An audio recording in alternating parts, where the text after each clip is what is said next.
Basically जो resume होता है, किसी भी कंपनी में जब आप जॉब के लिए जाते हैं या फिर किसी भी कंपनी में जॉब का रिक्वायरमेंट आता है, या तो आप न्यूज़पेपर में देखते हैं या फिर आप किसी जॉब पोर्टल साइट पे देखते हैं, या तो फिर आपके कोई रेफरेंस पे कोई बताता है कि यहाँ पे कोई वैकेंसी है, तो उस पीरियड में आपसे रिज्यूम का डिमांड होता है कि अपना एक रिज्यूम बना के या तो आप मेल पे शेयर कीजिए या तो फिर अपना हार्ड कॉपी सबमिट कीजिए।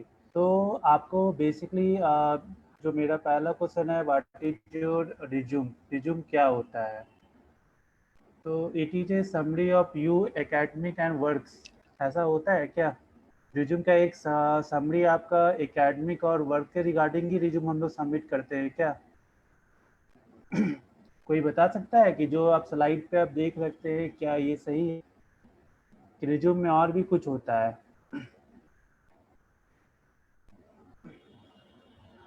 तो बेसिकली रिज्यूम में आपका सिर्फ आपका समरी एकेडमिक और वर्क का नहीं होता है, इसमें बहुत सारे चीज़ होते हैं रिज्यूम में, जो मैं आपको आगे के स्लाइड में आपको बताऊंगा।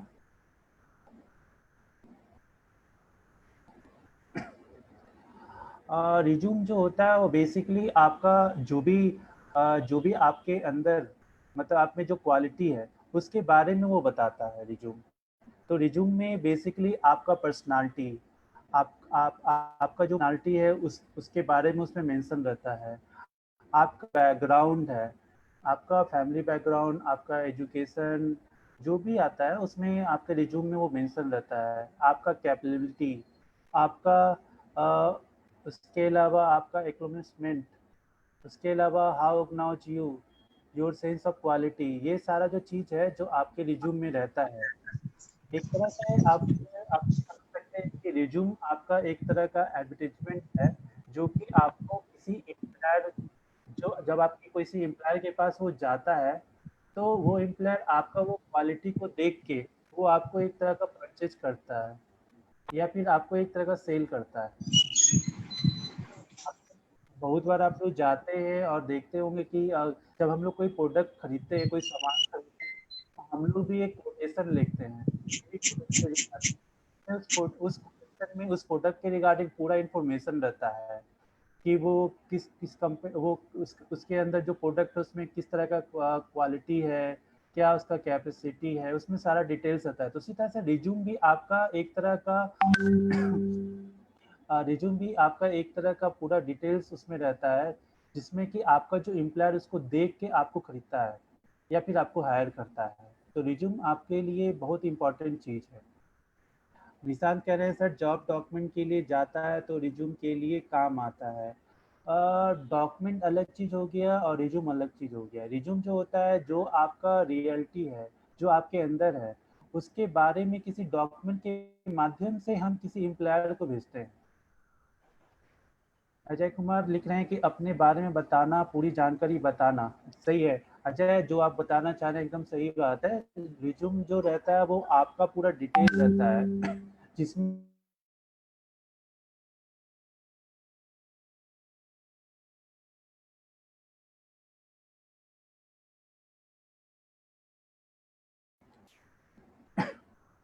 जिसमें आपका सारा डिटेल रहता है।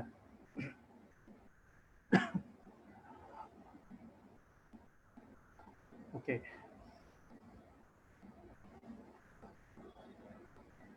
तो what can a resume will do for you, आपके लिए रिज्यूम का क्या काम है, रिज्यूम क्या करता है? तो रिज्यूम आपका एक तरह का फर्स्ट इम्प्रेशन है। मतलब कि आप कहीं भी रिज्यूम भेजते हैं, आप कहीं भी रिज्यूम अपना भेजते हैं, तो वहाँ पे आप नहीं होते हैं, वहाँ पे आप जो रिज्यूम में बनाते हैं, जो लिखते हैं, वही आपका फर्स्ट इम्प्रेशन रहता है, जिसमें कि आपके बारे में पूरा डिटेल रहता है। आप किसी मेल करते हैं तो आप रिज्यूम के माध्यम से ही अपने बारे में बताते हैं। तो रिज्यूम आपके लिए फर्स्ट इम्प्रेशन है, जो कि आपको हेल्प करता है कि आप जो कहना चाहते हैं, जो आपके अंदर है उसको बताना चाहते हो, वो रिज्यूम के माध्यम से आप बताते हैं। ठीक है, जिसमें कि highlighted the relevant fact about you, आपके बारे में आप रिज्यूम में लिखते हैं। आपका क्वालिफिकेशन, आपका एजुकेशन, उसके बारे में आप लिखते हैं। अगर आपके पास एक्सपीरियंस है, अगर आपने कहीं जॉब किया है तो उसके बारे में आप लिखते हैं। इसके अलावा जो भी एम्प्लॉयर रहता है उसको आपके बारे में पता चलता है कि ये जो बंदा है जिस तरह की रिक्वायरमेंट है उसके अकॉर्डिंग है कि नहीं। उसको वो देख के, आपके रिज्यूम को देख के वो आपको वो जज करता है कि ये जो रिज्यूम है ये बेसिकली जो जॉब प्रोफाइल इसमें मैच कर रहा है कि नहीं कर रहा है। तो रिज्यूम आपके लिए बहुत इंपॉर्टेंट चीज़ है, ताकि जो भी एम्प्लॉयर है, आप देख सकते हैं we basis for the interview to justify your hiring. Resume के माध्यम से ही पता चलता है कि आप अंदर क्या है, आप में क्या क्वालिटी है, आप में क्या कैपेसिटी है। तो रिज्यूम देख के ही लोग लोग समझते हैं कि अंदर क्या है। तो रिज्यूम ऐसा बनाना चाहिए ताकि आपका जो रिज्यूम हो, जो फर्स्ट टाइम ही देखे और उससे आ, वो देख के ही समझ जाए कि ये बंदे में वो क्वालिटी है। जिस तरह का मैं जॉब सर्च कर रहा हूँ, जिस तरह का मैं कैंडिडेट सर्च कर रहा हूँ उसके अकॉर्डिंग है। तो the interview gets your the job. Resume आपको जॉब में इंटरव्यू तक पहुंचाने में आपका बहुत मदद करता है। कोई भी इंटरव्यू जो होता है, कोई भी एम्प्लॉयर होता है, वो बेसिकली आपका ना रिज्यूम हार्डली, आप उसको अगर सेंड करते हैं, मेल करते हैं, तो वो आपको 15 से 20 सेकेंड ही देखता है। अगर आपका रिज्यूम इंटरेक्टिव लगता है तो आपको इंटरव्यू के लिए कॉल करता है। अगर आपका सीवी अट्रैक्टिव नहीं लगता है, लगता है कि नहीं इस प्रोफाइल के अकॉर्डिंग मैच नहीं कर रहा है, तो वो आपको कॉल नहीं करता। तो कोई भी एम्प्लॉयर आपका जो सीवी है हार्डली 15 से 20 सेकेंड ही आपका वो सीवी देखता है। और आपका जो रिज्यूम है ये आपको इंटरव्यू तक पहुंचाने में हेल्प करता है। आपके मन में और कोई क्वेश्चन है तो आप मेरे से पूछ सकते हैं। तो why give importance to resume. तो आपके लिए रिज्यूम का क्या महत्व है। तो सबसे पहले तो आप समझ सकते हैं कि रिज्यूम क्या होता है। आप अगर कोई वैकेंसी निकलती है, ठीक है, तो आज के डेट में कंपटीशन इतना ज़्यादा है, इतना ज़्यादा कंपटीशन है कि आपका जो भी मतलब एम्प्लॉयर होते हैं उनके पास बहुत सारे रिज्यूम आते हैं। अगर अगर किसी कंपनी में अगर एक वैकेंसी है तो उनके पास कम से कम 100 से 150 सीवी आते हैं, रिज्यूम आते हैं उनके पास। तो आपको अपना जो सीवी जो बनाना होता है, आप देख सकते हैं जो मेरा पहला पॉइंट है, competition being process, you need not just resume. आप इस तरह का अभी का जो मार्केट का कंपटीशन है उसमें आप सिर्फ रिज्यूम नहीं बनाए, आप ऐसा रिज्यूम बनाए ताकि जो जो एम्प्लॉयर है वो देख के अट्रैक्ट हो जाए। आपको ऐसा रिज्यूम बनाना है। इसके अलावा first point two interaction between the employer and you. Resume आपका आपको इंटरव्यू के लिए कॉल करने के लिए आपको ऐसा रिज्यूम बनाना है ताकि एम्प्लॉयर उसको देख के आपको कॉल करे।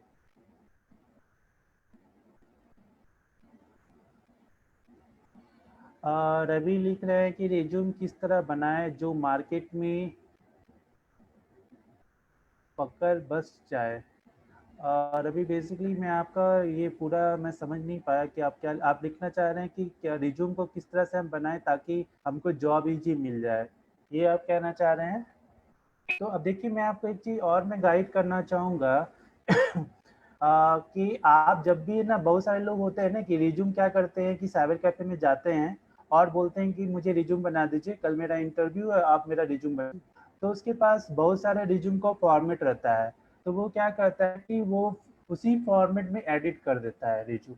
तो मेरे अनुसार से आप लोग बहुत सारा चीज़ उसमें देखते नहीं है, उसमें चेक नहीं करते। पता चलता है कि जहाँ पे फीमेल था वहाँ मेल कर दिया, जहाँ पे जहाँ पे सिंगल था वहाँ मैरिड कर दिया। तो जब आप इंटरव्यूअर के पास आप जाते हैं तो वहाँ पे आप देखते हैं कि पता चलता है कि इंटरव्यूअर जब आपका सीवी देखता है तो बहुत, जब आप अपने बारे में बताते हैं उसमें अनमैच हो जाता है। तो आप कोशिश कीजिए कि सी अपना जो रिज्यूम है वो खुद से बनाएं, ताकि ताकि आप जब रिज्यूम खुद से बनाएंगे तो आपका जो इन्फॉर्मेशन वो सही सही इन्फॉर्मेशन वहाँ पे हो। ऐसा नहीं है कि वहाँ पे गए साइबर कैफे में कॉपी पेस्ट कर गए। और रिज्यूम आप खुद से बनेंगे तो आपको भी थोड़ा नॉलेज होगा कि रिज्यूम बनता है कैसे है, आपके लिए भी एक अच्छा होगा। क्योंकि एमएस ऑफिस सारे लोग यूज करते होंगे, आज के डेट में सारे लोग इंटरनेट यूज करते हैं। तो कोशिश कीजिए कि आप कहीं पे 1 घंटे, अगर आप रिज्यूम बनाने के लिए 20 रुपए दे रहे हैं तो आप 1 घंटा आप रिज्यूम के लिए बैठ जाइए, किसी साइबर कैफे में ही आप बैठ जाइए और गूगल पे आप वहाँ पे सर्च करके उसका फॉर्मेट देख सकते हो। और उस फॉर्मेट को देख के आप खुद से भी आप एडिट करके सही ढंग से बना सकते हैं।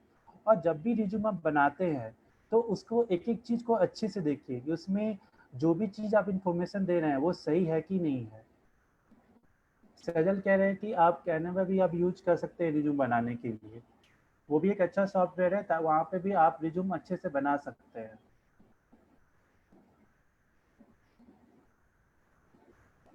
कोशिश सेकंड पॉइंट थर्ड पॉइंट है मेरा, इस time on preparing target effective and error free document.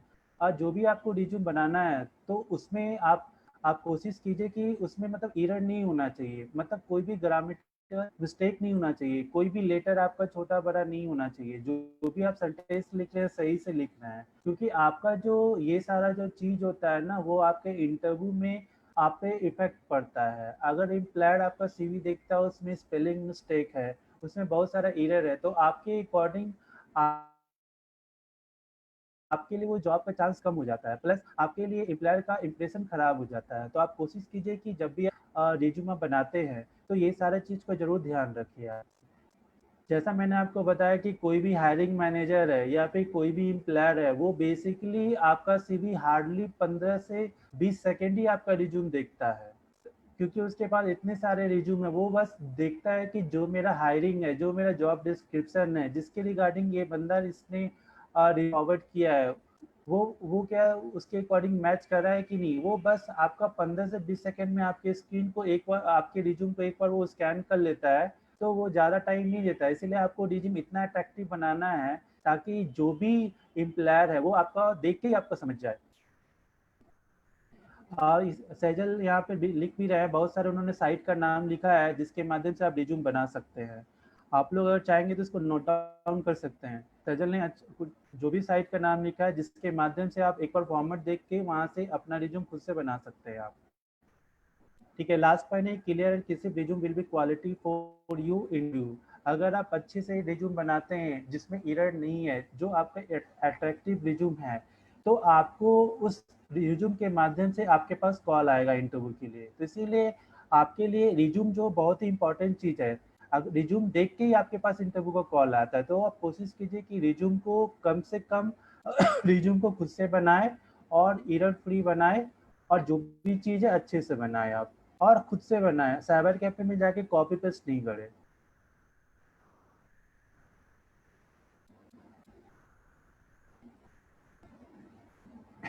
Resume में क्या क्या चीज़ का रिक्वायरमेंट होता है उसके भी आप पे आप देखेंगे। रिज्यूम जब हम लोग बनाते हैं तो रिज्यूम में सबसे पहले आपका नाम रहता है। ठीक है जी, जो आपको कैपिटल लेटर में लिखना हो, तो आप नाम लिखते हैं तो उसको कैपिटल लेटर में लिखिए। उसके बाद फिर आपका वहाँ पे आपका मोबाइल नंबर बेसिकली 10 डिजिट का होना चाहिए। ठीक है, उसको आप अच्छे से वेरीफाई कर लीजिए कि जो भी आपने डिजिट लिखा वो सही लिखा है कि नहीं। कोशिश कीजिए कि रिज्यूम में एक पर्सनल नंबर के अलावा एक और कोई अल्टरनेटिव नंबर दीजिए, ताकि इन फ्यूचर आपका वो नंबर ही इन फ्यूचर या तो कुछ किसी भी कारण से आपका डीएक्टिवेट, या फिर किसी भी कारण से इसमें कॉल हो सकता है कुछ प्रॉब्लम हो। तो इसीलिए कभी भी आप अपने रिज्यूम में कोशिश करें 2 नंबर वहाँ पे मेंशन करें, ताकि जो भी एम्प्लॉयर है अगर आपको शॉर्टलिस्ट करता है तो आपको एक नंबर पे नहीं तो दूसरे नंबर पे जरूर कनेक्ट करे।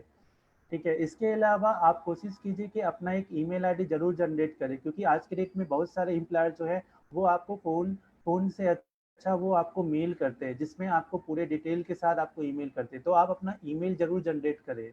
ठीक है, तो इसके अलावा आप क्या आते हैं तो वहाँ पे ऑब्जेक्टिव होता है, रिज्यूम के नीचे ऑब्जेक्टिव होता है जिसमें आप करना चाहते हैं वो आप लिखिए। ऐसा नहीं है कि किसी का भी देख के आप कॉपी पेस्ट कर लीजिए, क्योंकि जब आप इंटरव्यू के लिए आप जाते हैं तो उस पीरियड में जो भी एम्प्लॉयर होता है वो आपसे ज़रूर क्वेश्चन करता है कि आपने जो ऑब्जेक्टिव में जो क्वेश्चन लिखा है, जो भी आपने लिखा है उसमें आपने क्या लिखा है, उसका मतलब क्या होता है। तो इसीलिए ऑब्जेक्टिव को अपने अनुसार लिखिए। जो आपके मन में चल रहा है, जिस तरह का जॉब के अकॉर्डिंग आपका माइंड है, उसके अकॉर्डिंग आप ऑब्जेक्टिव लिखिए। आप कोशिश कीजिए कि जब भी आप ऑब्जेक्टिव लिखे तो उसको अच्छे से पढ़ के, क्योंकि बहुत सारे एम्प्लॉयर हैं जो कोई बोलते हैं कि आपने जो ऑब्जेक्टिव लिखा है उसको आप डिस्क्राइब कीजिए, आप बताइए, हिंदी में ट्रांसलेट कीजिए कि इसका क्या मतलब होता है।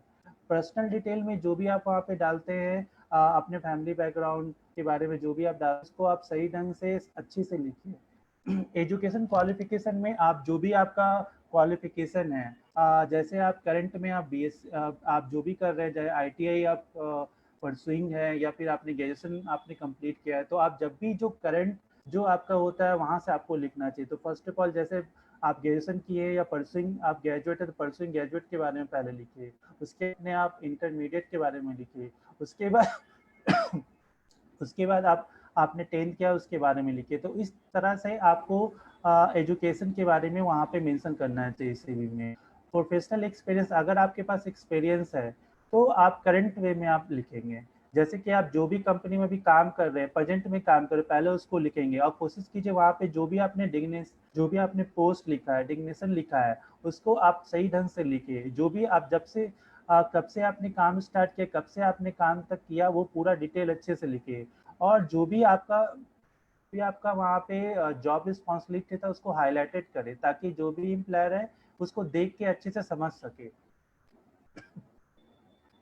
टेक्निकल क्वालिफिकेशन, आज आपके सीवी में टेक्निकल क्वालिफिकेशन भी होता है। जैसे बहुत सारे लोग आज के डेट में कंप्यूटर कोर्स करते हैं या फिर बहुत सारे लोग लैंग्वेज के रिगार्डिंग कोर्स करते हैं। तो वहाँ पे आप जो भी आपका है 3 महीने 6 महीने 1 साल का जो भी आप वहाँ पे कोर्स करते हैं, आप उसके बारे में ज़रूर आप लिखिए। इसके अलावा आपका जो भी एक्स्ट्रा स्किल है जिसमें एक्सपर्टीज हैं, आप उसके बारे में ज़रूर लिखिए। आप अचीवमेंट, आपको कोई अवार्ड मिला है या फिर आप कॉलेज या स्कूल में आपको कुछ ऐसा अवार्ड मिला है, उसके बारे में आप जरूर लिखें, ताकि जो भी एम्प्लॉयर है उसको देख के लगे कि नहीं इसमें कुछ एक्स्ट्रा ऑर्डिनरी भी है। इसके अलावा आपका आज के डेट में रिज्यूम में 2 से 3 रेफरेंस भी मांगा जाता है, ताकि अगर इन फ्यूचर कुछ ऐसा हो तो आपके रेफरेंस के माध्यम से आपका बैकग्राउंड भी चेक किया जाए। तो उसमें आप कोशिश कीजिए कि आपके जो भी जानने वाले हैं, जो आपके बारे में अच्छा बोल सकते हैं, जो आपके बारे में अच्छा बता सकते हैं, आप उसके बारे में उनका नाम, उनका पोस्ट या उनका मोबाइल नंबर जरूर अपने सीवी में मेंशन करें आप। ये जो आप स्लाइड देख रहे हैं, रिज्यूम में क्या क्या की आवश्यकता है, आपके मन में इस स्लाइड के अकॉर्डिंग, इस टॉपिक के अकॉर्डिंग कोई क्वेश्चन है तो आप चैट बॉक्स में आप लिख सकते हैं।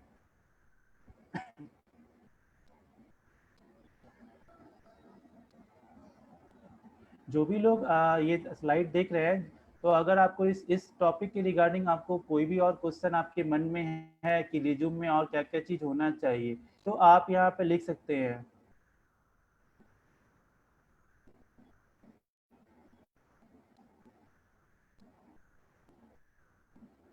ओके, रिज्यूम राइटिंग का कुछ टिप्स है जो मैं आपके साथ शेयर करना चाहता हूँ।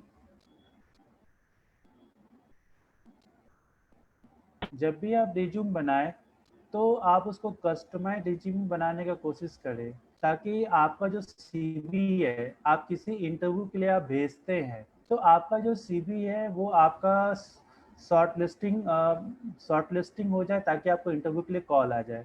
इसके अलावा आप जब भी कोई second topic, analyze the job ad and job description and compose the resume to address the requirement, do not sort same resume to all jobs.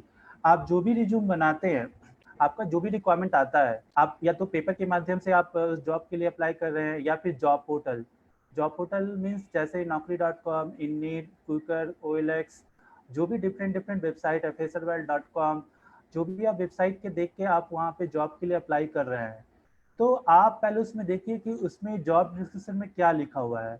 उसके माध्यम से अपने सीवी को भी आप चेंज कर सकते हैं। आपको लगता है कि जो मेरे पहले वाले सीवी है उसमें ये चीज़ की कमी है, इसमें ये चीज़ नहीं है, तो आप उसको वहाँ पे जॉब डिस्क्रिप्शन को देख के उसके अकॉर्डिंग आप बना भी सकते हैं। तो कोशिश कीजिए कि आपका जो सीवी है, आप जो भी जॉब के लिए अप्लाई कर रहे हैं, उस जॉब का जॉब डिस्क्रिप्शन जरूर पढ़े, ताकि आपको पता चले कि ये जॉब में किस तरह का काम करना है, किस तरह का वर्क प्रोफाइल है, और उसके बिहाफ से अपने सीवी को जरूर एडिट करें, ताकि आपका जो सीवी है, आपका जो रिज्यूम है, आपका शॉर्टलिस्ट हो और आपको इंटरव्यू का चांस मिले। पिंटू, जैसा आप कह रहे हैं कि रिज्यूम में फैमिली के बारे में लिखना ज़रूरी है, तो बेसिकली पिंटू, आप अगर अपने फैमिली के जो भी आपके फादर हैं, आपको उनके बारे में लिखना चाहिए कि मेरे फादर का नाम ये है और ये आपके जो भी वो जिस तरह के वो प्रोफेशनल में हैं, वहाँ पे आप लिख सकते हैं। तो आपके लिए अच्छा रहेगा। नहीं तो फिर आप जब आपके बारे में पूछा जाता है तो वहाँ पे भी आप बता सकते हैं।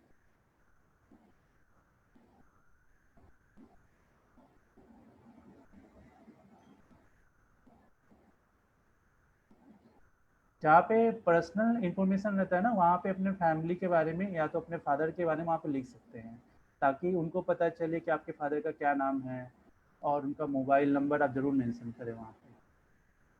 दूसरा जो टिप्स है कि to prove your are better choice than competition describe. जिस तरह का आपका मतलब रिज्यूम है, जिस तरह का मार्केट का कंपटीशन है, देखते हैं कि आज के डेट में अगर एक वैकेंसी निकलती है तो 100 150 200 रिज्यूम आते हैं एक पोस्ट के लिए। उसमें से आपका शॉर्ट लिस्टिंग होता है, 5 से 10 लोग होते हैं। तो ये जो भी होता है वो आपके रिज्यूम के माध्यम से होता है। तो आप कोशिश कीजिए कि रिज्यूम को बहुत ही अच्छे से बनाएं। इसके अलावा रिज्यूम में आपका जो अचीवमेंट और टारगेट है, आपने कोई प्रीवियस आपने कोई जॉब किया है, या फिर आपने अपने लाइफ में कोई अचीवमेंट किया है, या किसी कंपनी में आपने काम किया, वहाँ पे आपको कोई अवार्ड मिला है, तो उस वो चीज़ को आप हाईलाइटेड करें अपने रिज्यूम में, ताकि आगे के जो भी एम्प्लॉयर हैं उसको देख के, वो देख के आपको कॉल करे। सिर्फ आपका एजुकेशन और क्वालिफिकेशन पे आपके पास कॉल नहीं आता इंटरव्यू में, आपके अंदर और भी बहुत सारे स्किल होने चाहिए, जिसको देख के एम्प्लॉयर आपको कॉल करता है। इसके अलावा थर्ड पॉइंट है new account added value addition in previous means previous job. आप जो भी पहले जो जॉब किए हुए हैं, पहले अगर कोई लोग अगर जॉब किए हुए हैं, ठीक है, तो उसमें आप कोशिश कीजिए कि उसमें जो भी आपका प्रीवियस जॉब में जो भी आपने काम किया है उसको ज़्यादा से ज़्यादा वहाँ पे हाईलाइटेड करें। इसके अलावा mention the technology skill use in different project. आपने कोई प्रोजेक्ट पे काम किया है, चाहे वो आप स्कूल में आपने कोई प्रोजेक्ट पे काम किया है, या फिर आपने किसी कंपनी में किसी प्रोजेक्ट पे आपने काम किया है, तो उसके बारे में ज़रूर लिखें, ताकि वो आपके लिए बेनिफिट होगा।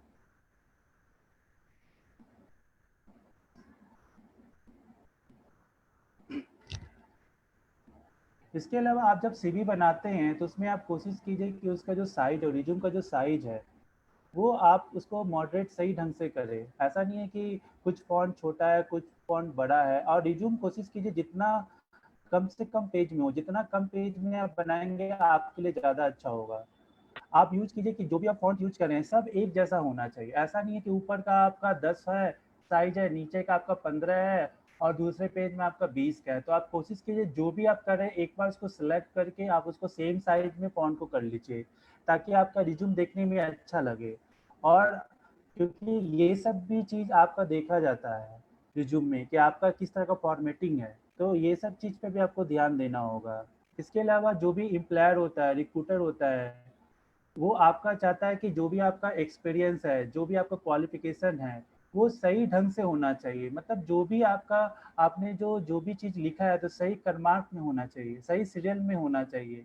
वो बहुत ही इंपॉर्टेंट चीज़ होता है। पता चलता है कि आपने कुछ चीज़ आपने लिख दिया एक्सपीरियंस, लास्ट से आपने स्टार्ट किए 2014 में जो जो आपने काम किया उसको पहले कर दिए, जो 2019 में आपने जो काम किया उसको बीच में कर दिए, और जो आपने पहले जो काम किया उसको लास्ट में कर दिए। तो जो भी चीज़ करना है उसको सीरियल वे में रखें। पर आपका जो प्रेजेंट में है, प्रेजेंट से लेके आपका पास्ट तक का रखें। जो करंट चीज़ है उसको पहले रखें, सही ढंग से उसको मेंटेन करें, चाहे वो एक्सपीरियंस हो, चाहे वो चाहे वो आपका वो क्वालिफिकेशन है। जैसा मैंने आपको पहले के स्लाइड में बताया कि क्वालिफिकेशन जो आपका प्रेजेंट का है, पहले आप अगर ग्रेजुएशन करें तो पहले ग्रेजुएशन लिखिए, उसके बाद फिर आप अपना 12th लिखिए, उसके बाद अपना 10th लिखिए। तो ये सही क्रमांक में आप उसको लिखिएगा, सही सीरियल वे में लिखिएगा, ताकि देखने में अच्छा लगे। वो आपके लिए बहुत इंपॉर्टेंट है। ये सारे चीज़ भी लोग देखते हैं आपके आपके जॉब के टाइम में रिज्यूम में। रवि रंजन पूछ रहे हैं कि सर सीवी या रिज्यूम और बायोडाटा में क्या अंतर है। तो बेसिकली जो रिज्यूम होता है, वो बेसिकली रिज्यूम जो होता है वो फ्रेशर जॉब के लिए ही होता है, जिसका आपको हार्डली 1 से 2 पेज का रिज्यूम बनता है। और जो सीवी होता है, सीवी आपका कम से कम जो एक्सपीरियंस होते हैं, जिनका ज़्यादा से ज़्यादा एक्सपीरियंस होता है, तो वहाँ पे हम लोग सीवी बनाते हैं, जिसका कम से कम 15 पेज का सीवी बन सकता है।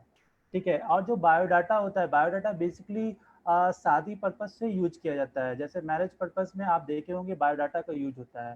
तो ये 3 डिफरेंस है जो मैंने आपको बताया। तो बेसिकली जो भी लोग अगर एक्सपीरियंस वाले लोग हैं, जिनका ज़्यादा एक्सपीरियंस है, तो उनका आप देखते होंगे 5 6 7 8 पेज में सीवी बनता है, तो वो सीवी बनाते हैं। जो लोग फ्रेशर हैं वो रिज्यूम बनाते हैं। मेरे अनुसार से जो था मैंने आपको बताया, रवि रंजन कुमार।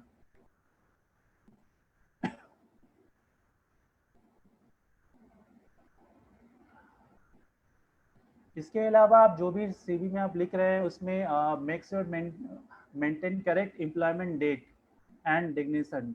जो भी एक्सपीरियंस कैंडिडेट है वहाँ पे आप जो भी अपना जो भी आपका लास्ट एम्प्लॉयर था या प्रीवियस एम्प्लॉयर था उसके बारे में आप सही ढंग से लिखे, अच्छे ढंग से, मतलब करंट से लिखिए आप। वहाँ पे आपने किस तरह का जॉब, कब आपने जॉब स्टार्ट किया था, कब आपका जॉब एंड हुआ, आप कौन सा पोस्ट पे काम कर रहे थे, वो सही ढंग से आप वहाँ पे मेंशन करें, क्योंकि ये सब चीज़ भी आपका देखा जाता है आपके सीवी में। उसके अलावा जब ये सारा चीज मेंटेन रहता है तो employ can use a background check and validate the information. क्योंकि जो भी कंपनी होती है, प्रेजेंट कंपनी होती है, आप उस कंपनी में ज्वाइन करते हैं तो आपका जो भी आप वहाँ पे डिटेल शेयर करते हैं, जो भी आप ऑफर लेटर शेयर करते हैं, जो भी आप वहाँ पे एक्सपीरियंस लेटर शेयर करते हैं, या फिर आप वहाँ पे आपका एक रेफरेंस चेक होता है कंपनी में कि सही में ये बंदा वहाँ पे काम करता था। आप जो भी आप जो सैलरी स्लिप शेयर करते हैं उसके ब्याह पे आपको या तो मेल के माध्यम से या फिर थर्ड पार्टी के माध्यम से आपको वो भेजा जाता है कि आप जो भी इंफॉर्मेशन दे रहे हैं वो सही है कि नहीं। तो आप जो भी चीज़ है सीवी में सही ढंग से लिखिए। ऐसा नहीं है कि आप अपना सैलरी बढ़ाने के लिए आप वहाँ पे ज़्यादा सैलरी वहाँ पे मेंशन कर दिए, या फिर आपने कोई डुप्लीकेट आपने कोई सैलरी स्लिप बना लिया। तो आपको ऐसा नहीं करना चाहिए, क्योंकि आप इन फ्यूचर में आगे जाके अगर वेरिफिकेशन चेक होता है तो उस पेड में आप पकड़ सकते हैं, आपको टर्मिनेट कर सकती है कंपनी। इसके अलावा आप पे कुछ चार्ज भी लगा सकती है कंपनी। तो इस तरह का आप जो भी इंफॉर्मेशन दे आप सही इंफॉर्मेशन दे अपने सीवी में, ताकि आपका वेरिफिकेशन चेक किया जाए तो उसमें सही पाया जाए। अगर आपका वहाँ पे कुछ भी अगर गलत पाया जाता है तो उस पेड में आप पे कंपनी आपको कुछ मतलब अ, आपको टर्मिनेट भी कर सकती है, साथ में आपके साथ कुछ फाइन भी कर सकती है। बहुत सारी ऐसी कंपनी है, जैसे टेक महिंद्रा कंपनी है, मेरे बहुत सारे फ्रेंड हैं जो काम करते हैं, मैं उनसे सुनता हूँ कि बहुत सारे लोग क्या करते हैं, अपने सैलरी बढ़ाने के लिए गलत सैलरी स्लिप या फिर अपने पोस्ट को बढ़ाने के लिए गलत पोस्ट का नाम मेंशन कर देते हैं। तो उस पेड में अगर वो पकड़ाते हैं तो उन पे फाइन करती है कंपनी, साथ में उसको टर्मिनेट भी करती है, ताकि आगे उनको कोई जॉब नहीं मिले तो उनके लिए खराब होता है। तो आप सही से सही इंफॉर्मेशन आप लोग दे दीजिए सीवी में, कोशिश कीजिए जो आपका रियल है वही चीज़ आप दे। If the data in resume is a fake your chance for zero. अगर आप कोई भी इंफॉर्मेशन वहाँ पे गलत देते हैं या कोई भी चीज़ आप वहाँ पे गलत बताते हैं, आपका वो डेटा फेक पाया गया तो आपके लिए बहुत प्रॉब्लम हो सकती है। इसीलिए आप कोशिश करें कि जो आपका रियल है, जो आपका सही में आपका एजुकेशन है, क्वालिफिकेशन है, आप उसको सही आप लिखिए। ऐसा नहीं है कि आप आपने जॉब में देखा कि आपका वहाँ पे 12th पास है, आप 10th पास है, तो आपने 12th का वहाँ पे गलत सलत बना के आपने वहाँ पे शेयर कर दिया, क्योंकि आपसे वहाँ पे ओरिजिनल डॉक्यूमेंट भी आपका चेक किया जाता है। तो आप जो भी इंफॉर्मेशन है आप सही दीजिए, ताकि आपके लिए आपके जॉब का चांस भी मिले, साथ में आपके लिए भी केयरफुली हो। आप पे नहीं तो फिर लीगल एक्शन भी लिया जा सकता है कंपनी के अकॉर्डिंग।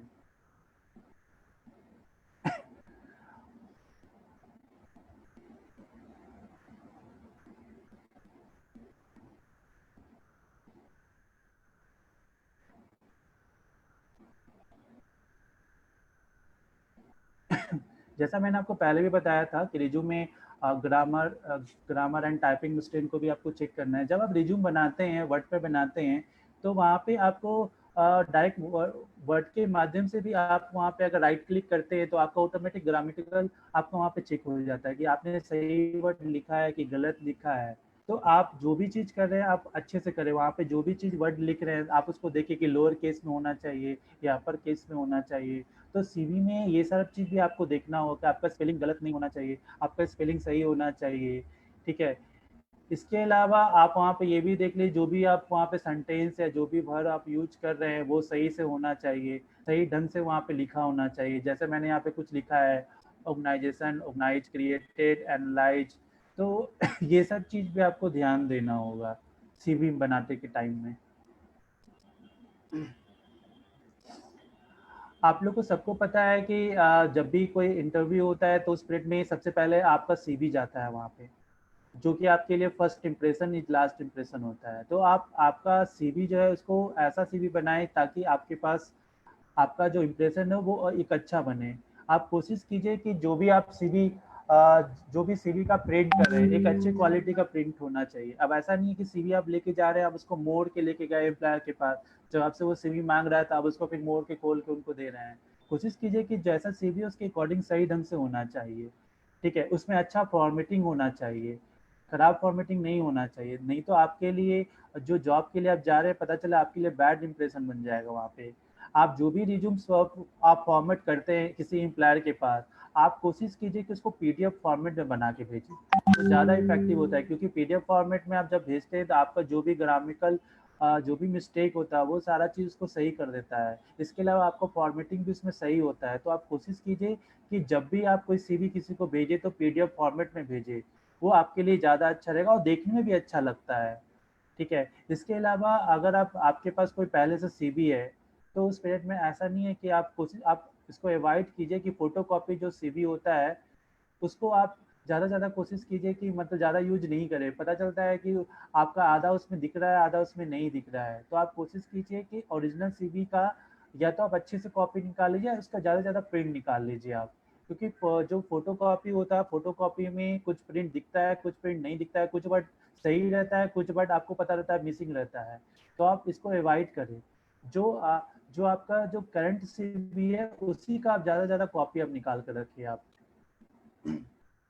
इसके अलावा जो भी फ्रंट स्टाइल है उसको आप प्रोफेशनल आप चूज करें, ताकि आपका जो सीवी है उसको देखने में बहुत अच्छा लगे। तो ये सारा जो चीज़ है जो सीवी में आपको ध्यान देना है, जो आपके लिए आगे जाके आपके जॉब के लिए चांस और आपको इंटरव्यू में कॉल आ सकता है, तो आपको ये सब चीज़ पर ज़्यादा ध्यान देना होगा। आपको क्या क्या चीज़ सीवी में जो है जिसके जो चीज़ आपको नहीं लिखना है थोड़ा उसको अवॉइड करना है। जैसे आप पे जो भी आप जॉब अगर आप कोई जॉब के लिए सीवी आप बनाए हैं तो उसमें don't state your expectation out the job, rather tell what you can contribute, ठीक है। तो जो भी आपका मतलब प्रीवियस कंपनी का जो भी आपका एम्प्लॉयर है, ठीक है, आप उसमें उसका कोई नाम नहीं लिखे, ना उसका कोई कांटेक्ट नंबर नहीं लिखे आप। जो भी आप प्रीवियस कंपनी जहाँ पे आपने काम किया है ये सब लिखने की ज़रूरत नहीं है सीवी में, ठीक है। इसके अलावा we careful with the dates, make sure every year is the content. जो भी आप चीज़ लिख रहे हैं जो मैंने आपको पहले बताया था उसको आप सही ढंग से लिखें, सही कर्म में उसको आप लिखें, ताकि जो एम्प्लॉयर देख के उसको अच्छा लगे।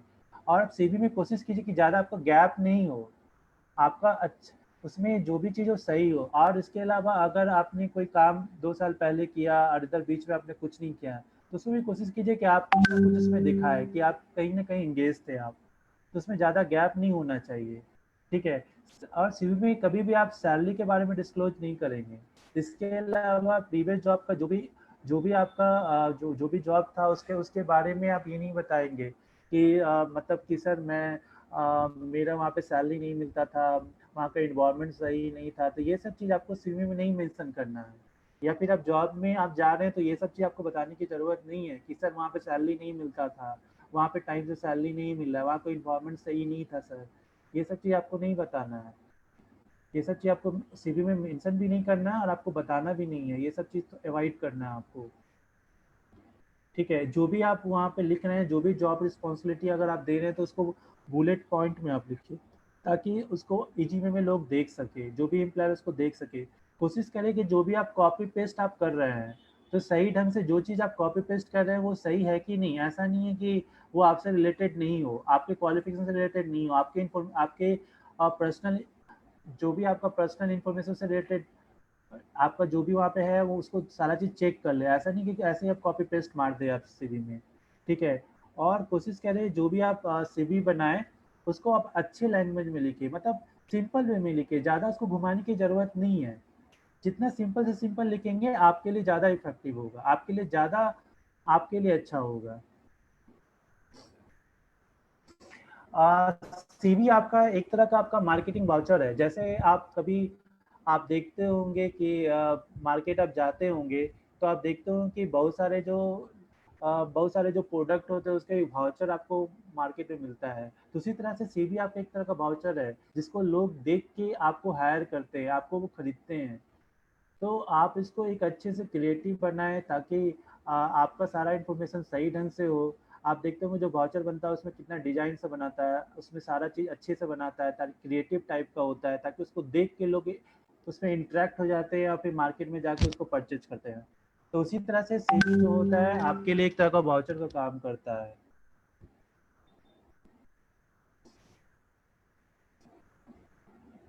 मैंने कुछ यहाँ पे फॉर्मेट मैंने शेयर किया है, आप यहाँ से देख सकते हैं। जैसा मैंने आपको बताया कि सीवी में क्या क्या चीज़ होना चाहिए, तो आप देख सकते हैं कि जैसे मैंने आपका फर्स्ट आप सीवी देख सकते हैं वहाँ पे, जैसे परेशान, उसके बाद फिर आपका एड्रेस, एड्रेस में जो भी उसका घर का हाउस नंबर, उसके बाद मोबाइल नंबर, कैरियर ऑब्जेक्टिव मैंने आपको बताया था कैरियर ऑब्जेक्टिव के बारे में, उसके बाद फिर आपका एकेडमिक क्वालिफिकेशन, ठीक है, इसके अलावा आपका technical qualification, work experience, strength, आपका क्या स्ट्रेंथ है, प्रोफेशनल प्रोफाइल, जैसा अभी पिंटू बता रहे थे कि उसमें फैमिली का देना चाहिए कि नहीं, तो यहाँ पे आप फादर का नाम आप देख सकते हैं, यहाँ पे लिखा हुआ है, डेट ऑफ बर्थ आपको मेंशन करना है, ठीक है, मटेरियल स्टेटस, लैंग्वेज, आप कौन कौन सा लैंग्वेज आपको आता है, आपकी हॉबी क्या है उसके बारे में आपका मेंशन है। तो आपको इस तरह का फॉर्मेट मैं आपके साथ शेयर भी करूंगा। आपके मन में कोई और क्वेश्चन है जो आप सीवी के रिगार्डिंग आप जानना चाहते हैं? आपके मन में कोई क्वेश्चन है तो आप पूछ सकते हैं सीवी सॉरी रिज्यूम के रिगार्डिंग।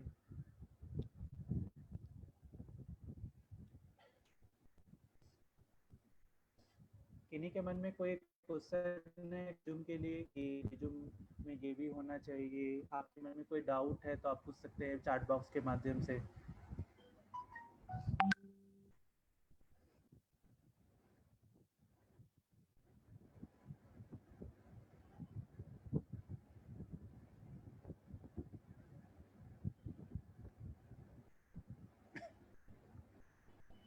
किन्हीं के कोई मन में कोई क्वेश्चन है तो आप चैट बॉक्स में लिख के भेज सकते हैं आप।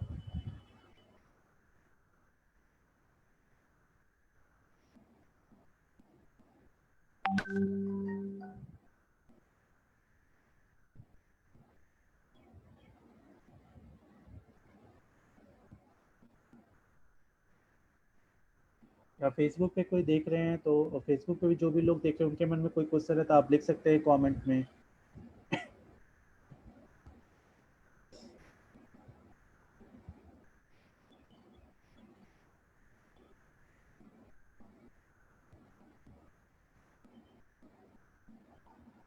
अगर आपके मन में कोई क्वेश्चन नहीं है तो फिर मैं ये जो सेशन है मैं इसको यहीं पे मैं ख़त्म करता हूँ। और अगर आपके मन में और कोई क्वेश्चन आता है तो आप हमारा जो भी हमारा चैट बॉक्स है या फिर फेसबुक है वहाँ पे आप लिख सकते हैं, ताकि मैं ऑफलाइन उसका मैं आंसर मैं कर दूंगा फिर। तो सभी लोग को सेशन ज्वाइन करने के लिए बहुत बहुत धन्यवाद। और आगे भी हम लोग का सेशन चलता रहेगा, ताकि आपके और भी कोई आपकी रिक्वायरमेंट हो, अगर आपको और भी कोई टॉपिक के रिगार्डिंग कोई जानकारी चाहिए तो आपको मिलता रहेगा।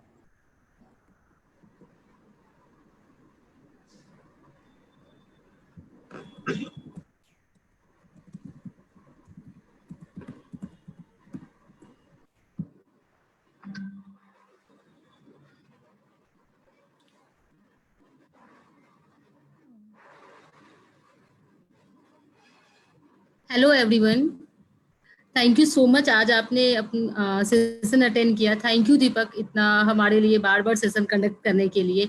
और बहुत सारी ऐसी जानकारी हमें मिल रही है जिससे हम रिज्यूमे की को प्रिपेयर कर सकते हैं, इंटरव्यू के लिए खुद को प्रिपेयर कर सकते हैं। और ये सब ऐसी चीजें हैं जो अभी हमें नोट डाउन करके भी रखनी चाहिए और प्रैक्टिस भी करना चाहिए। और कहीं उसमें सवाल आए तो हमें दीपक सर के पास वापस आना चाहिए। आप सबके पास ऑलरेडी दीपक सर का मेल आईडी है। आप सबसे एक रिक्वेस्ट है कि जो अभी चैट बॉक्स में एक लिंक गया होगा उस पर रजिस्ट्रेशन कर ले, ताकि हमें पता रहे कि आप सेशन अटेंड कर रहे हो। और हमारा यूट्यूब का लिंक भी आपके चैट बॉक्स में गया है, तो उसको भी सब्सक्राइब कर ले। Thank you. आप लोग मुझे जानते हैं, मेरा नाम गौरी है, सॉरी मैंने मेंशन नहीं करा। नेक्स्ट सेशन हमारा थर्सडे को होगा, और थर्सडे को हम बात करने वाले हैं, बृहस्पतिवार को 12 बजे से ही। और उस दिन हम बात करने वाले हैं कैरियर को लेके, कि कैरियर को कैसे डिसाइड करना चाहिए, और क्यों किसी भी व्यक्ति के लिए, सचिन के लिए क्रिकेट ही क्यों, लता मंगेशकर के लिए सिंगिंग ही क्यों, कुछ और क्यों नहीं। और ठीक उसी तरह बहुत सारे लोग वही कैरियर में क्यों ज्यादा अपने पोटेंशियल को इस्तेमाल कर पाते हैं, कोई और कैरियर रहता तो क्या होता, और उन्होंने कैसे अपने कैरियर को चुना। तो तो इसके बारे में हम थर्सडे को बात करेंगे 12 बजे से आपके साथ, और उम्मीद है कि आप सब हमारे साथ फिर से जुड़ेंगे उस सेशन में। आप सबका इंतजार रहेगा। बहुत बहुत धन्यवाद। अगर कोई भी सवाल है तो प्लीज पूछिए, लिंक शेयर कर दीजिए। सजल, मैं आपसे पूछना चाहूंगी, क्या ये लिंक सिर्फ आज के लिए था?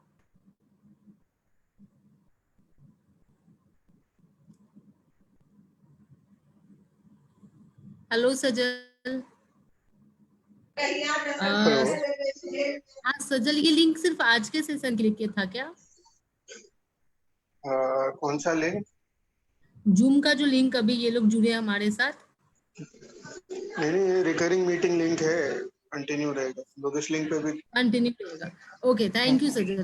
तो और हाँ अगर जी, नहीं आप भी गौरी, हाँ, अगर नहीं भी रहेगा तो इन लोगों ने रजिस्ट्रेशन अपना कर रखा है एंड मेल्स नियरली सबको जाते हैं सेशन के पहले, तो उसमें भी जूम लिंक मेंशन रहता है। बिल्कुल बिल्कुल। और वैसे है ये लिंक या नहीं सजल, ये कंफर्म है हमारा? ये लिंक है, अभी रहेगा, इस हफ्ते तो ठीक है, रहेगा। Thank you sir. तो किसी ने मेरे से पूछा है कि क्या ये लिंक सेंड कर दीजिए, तो ये लिंक वही है। आप थर्सडे को भी इसी लिंक पे क्लिक करके हमारे साथ जुड़ सकते हैं, जैसा कि सजल सर बता रहे हैं।